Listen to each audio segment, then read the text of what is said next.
City India news Telugu. Municipal corporation ఎన్నికలు వస్తున్న సందర్భంగా 75 సంవత్సరాల మున్సిపాలిటీ చరిత్రలో ఏ రోజు ఎవరు కూడా చేయని పని, చేయని అభివృద్ధి ప్రణాళికలు నిజమైతా ఉన్నాయి. మహబూబ్ నగర్ కళ అండర్ గ్రౌండ్ డ్రైనేజ్ ఎవరు చేయలేకపోయినరు, ఊహించలేకపోయినరు, మాటలకే పరిమితమైంది. కానీ ముఖ్యమంత్రి గారు 603 కోట్ల రూపాయలతోటి అండర్ గ్రౌండ్ డ్రైనేజ్ మహబూబ్నగర్ పట్టణం మొత్తానికి భవిష్యత్తులో అవసరాలను దృష్టిలో పెట్టుకొని శాంక్షన్ చేయించి శంకుస్థాపనకు వారే స్వయంగా వచ్చిండ్రు. ఇది చరిత్రాత్మకం. పెరుగుతున్న జనాభాకు అవసరంగా మళ్ళీ విజన్ 2047 దృష్టిలో పెట్టుకొని 5 లక్షల జనాభా కూడా సరిపోయేటంతగా మళ్ళీ వాటర్ సప్లై ఆగ్మెంటేషన్ ప్లాన్ తోటి 220 కోట్లు శాంక్షన్ అయ్యి దానికి కూడా శంకుస్థాపన చేయడానికి స్వయాన ముఖ్యమంత్రి గారు వచ్చిండ్రు. ముఖ్యంగా ముఖ్యమంత్రి గారి నోటి మాట ఏంటంటే, అడిగినవన్నీ మహబూబ్నగర్ ప్రజలకు చేస్తున్నాము, వారి నుంచి నేను ఒకటే ఎక్స్పెక్ట్ చేస్తున్నా, రాబోయే రోజుల్లో 60 డివిజన్లకు గాను 50+ డివిజన్స్ మాకు ఇవ్వండి అని చెప్పి మా దగ్గర మాట తీసుకొని పోయిండు. ఇదే మాటను నేను మహబూబ్నగర్ ప్రజలకు చెప్తా ఉన్నా. మహబూబ్నగర్ ప్రజల తరఫున మాట ఇచ్చినాం, అబ్కీ బార్ 50 పార్. ఈ మాటను దృష్టిలో పెట్టుకొని రాబోయే కార్పొరేషన్ ఎన్నికల్లో ప్రజలు మమ్మల్ని ఆశీర్వదించాలని చెప్పి కోరుకుంటూ, షెడ్యూల్ ప్రకటించిన తర్వాత సమయం దొరకలే.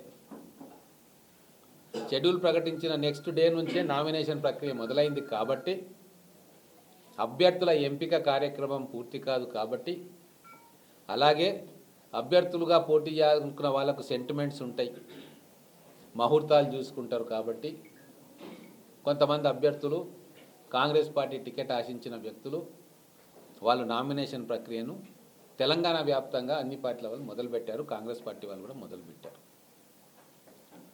మేము అభ్యర్థి ఎంపికలో పారదర్శకంగా ఉన్నాం. అన్ని రకాలుగా 5 సర్వేలు చేస్తూ ఉన్నారు. నా వైపు నుంచి 2 సర్వేలు కేవలం నేనే చేయిస్తూ ఉన్నా, ఇంకెవ్వరు కాదు.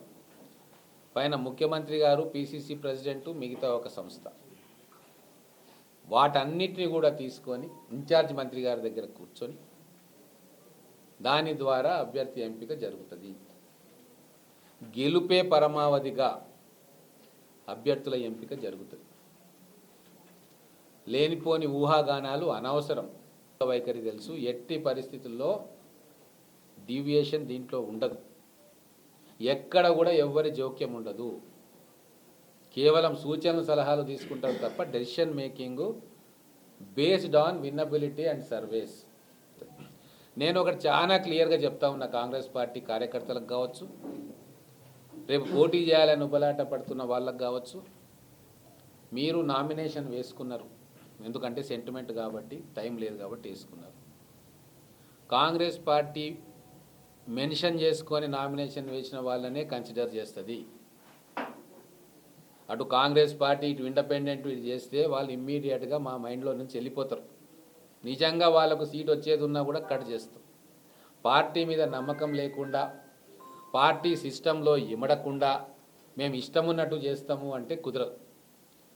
మేము ఖచ్చితంగా ఎన్ని నామినేషన్లు పడ్డాయి, ఆడ ఇండియన్ నేషనల్ కాంగ్రెస్ అభ్యర్థిగా పెట్టిండా లేదా అని చూసిన తర్వాతనే టికెట్ డిక్లేర్ అవుతుంది.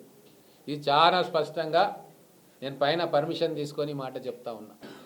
ఎట్టి పరిస్థితులలో డిసిప్లిన్ను అతిక్రమించే కార్యక్రమం చేస్తే పార్టీ చర్యలు చాలా తీవ్రంగా ఉంటాయి. అలాగే ఎవరైతే నామినేషన్ వేస్తున్నారో కేవలం ఇండియన్ నేషనల్ కాంగ్రెస్ అని వేసిన వాళ్ళదే కన్సిడరేషన్లో ఉంటుంది. వారు ఇంకో సెట్ ఇండిపెండెంట్గా వేసిందని తెలిస్తే నిజంగానే నెంబర్ 1 ఉన్నా కూడా కట్ చేసి నెక్స్ట్ క్యాండిడేట్కు పార్టీ కన్సిడర్ చేస్తుంది.